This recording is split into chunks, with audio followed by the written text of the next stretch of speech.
Hello and welcome to the Genus Weekly video. I'm a new face. My name is Tom Holloway and I recently joined the firm. I'm happy to be with you today and hi Wayne, thanks for joining us again. Hi Tom, good to be here. But yeah, here's a fun one. I just joined, but it turns out that Wayne already hired me once before, back in 2006. I thought it might be a fun place to start contrasting hiring me back in 2006 and then hiring me again this year. Well, we discovered this bright young PhD candidate at the University of Calgary back, I don't know, about 17 years ago. And we brought him onto our investment team, onto our bond team. He was helping us trade, helping the bond management. Ultimately, we ended up outsourcing our bond process. And so he left us, went to another manager in town, a big manager in town, and ended up doing some work with responsive on the robo side, and that's why we grabbed him again. So we have a sort of a technology theme. We're technology driven on the investment side, and he has that important, very important to us at least, experience on the robo side, and we're moving that direction. He's going to be a big part of that. So we're glad to have him back in the fold. Yeah, great. Nice to be back and to even be on the video. One of the layers that Wayne and the team provide here at Genus is on asset mix. And what that means is switching between bonds and equity and cash. As we do every month, this week was the key rebalance week for asset mix. So why don't you give us a little update, Wayne, on kind of what you were buying, what you were selling, and where that leaves the portfolios? Well, we made a bit of a shift this month.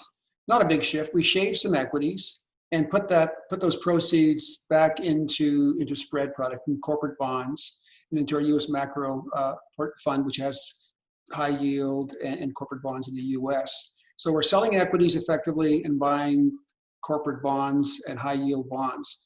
And interestingly enough, our stock to bond signal, our stock to cash signal is still very strong.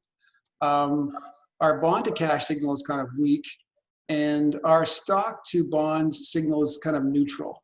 And that usually causes us to do some trades. We looked at the different signals and said, look, we've had a nice rally here. We're at the top of the trading range. The range is between probably 3,400 and 2,800, we think. We're getting close to the top. It's been a nice range. And we're getting into the seasonal week period here in August, September, October, pre the election.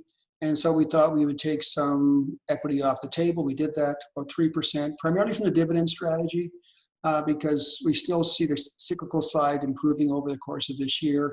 And we don't think the value trades back in favor quite yet. Still more of a growthy momentum type of tilt within our portfolio. So that's what we did. So taking some off, gone from equities into spread product, corporate bonds and higher yield bonds effectively. Okay, and in your answer there, I picked up on the way you talk about signals. So this isn't just a trading range or a gut feel or something like that. The driver of this process is this thing you call signals. Can you, let's not get too technical, but maybe take us inside what you mean when you say signal. Yeah, well, number one, we gather a bunch of macroeconomic data. And we have about 30 different models that help us make asset mix shifts. We look at stocks versus bonds, stocks versus cash, how are corporate bonds doing compared to conventional bonds or government bonds, for example. We even look at different regions. And so it just helps us make decisions. At the end of the day, it's up to us to make the call. We make the call, we're in charge here. But we use these models to help us make the decision. So we have more discipline around it. We actually have back tested these models and see how they perform over, say, the past 25, 30 years through different cycles. They take into account valuation, take into account liquidity, risk, the economic momentum, those kinds of things. So we look at all the 8 different categories of fundamentals that go into all these different models. And they're there to help us make our decisions. Yeah, and I think so. That's a bit of a segue for me into today's theme is technology. I want to ask a few questions about technology, starting with the portfolio itself. So inside the portfolio and inside the stock market right now, technology names are a huge focus. Those are the Netflixes of the world and Amazon and Apple. These are the biggest names in the market and some of the best performers as well. How do you think about those names? And Yeah, they've done so well. They will correct here at some point in time, but they've done so well. They've been a big winner because of the pandemic, obviously. That's accelerated the whole the move to digital economy by probably 3 years, I'd say. It's just a jump kick. And the bigger have gotten bigger and stronger, and the weaker getting squeezed, obviously. And we've seen a move from bricks and mortar to technology side, and they've been a big winner. And we've done, I think, a very good job of selecting the right names or picking the right names. We have a pure technology stock selection model in the U.S. That's been the backbone really of our stock models. It's where a lot of our value has come from. It's helped us pick those names and play the technology game very well. And it's been a big winner. And we didn't have great exposure going into technology at the beginning of the year, but we rotated very strong and rapidly once we saw the effect of the pandemic and got the big idea that there's going to be a big boost for technology and for the digital economy, and we're seeing that in gangbusters here. And just it's helped turn our portfolios around and get the performance we have this year. Can you just talk a bit about so forget about Facebook and Netflix, but more like back home at Genus? How is Genus a technology firm when it comes to the portfolio side? Well, back in the day when we started the firm, I would load up my Macintosh into a bag and take it home for the weekend and start taking out diskettes and loading all my data into Macintosh to actually get all these runs working to rank our stocks over the weekend. It's a very different proposition now. We have a team of investment staff that, they're very educated. They have computational finance degrees. They have degrees in data science, effectively.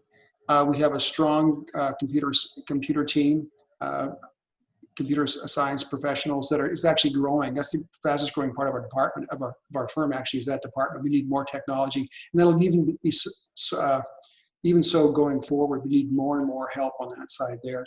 So now we're bringing in gigabits of data from around the world. With big databases. We're next moving to the cloud. We have to move to the cloud as the next big thing. We need more computational power. We need faster computers that can do more processing. And we're using data from third-party sources. We're using third-party models as well. There's more value within our value chain, for example. And we're pushing into AI. So it's becoming more and more of a technology game. We recognize that. And we have to lever our investment staff with good technology and help them make the right decisions. It's all about supporting decision-making process for the investment team, and that's what we want. That's where technology comes into play. And I think especially it's going to become more and more important as the market becomes just more efficient going forward in terms of understanding how you can slice and dice value versus growth. And I think good managers or managers that get good performance will have to understand how to move from value into growth and back at the right time. And that's where we're moving. We're doing more modeling, more research in that area to understand how the value trade works. We think we understand that process, and we're doing more modeling, more research on that. I think the managers that don't do that will be left behind. Yeah. What are some other ways in 30 years that you've seen the rest of the firm evolve? Well, we're moving in those directions right now in terms of the plans we have on the boards right now.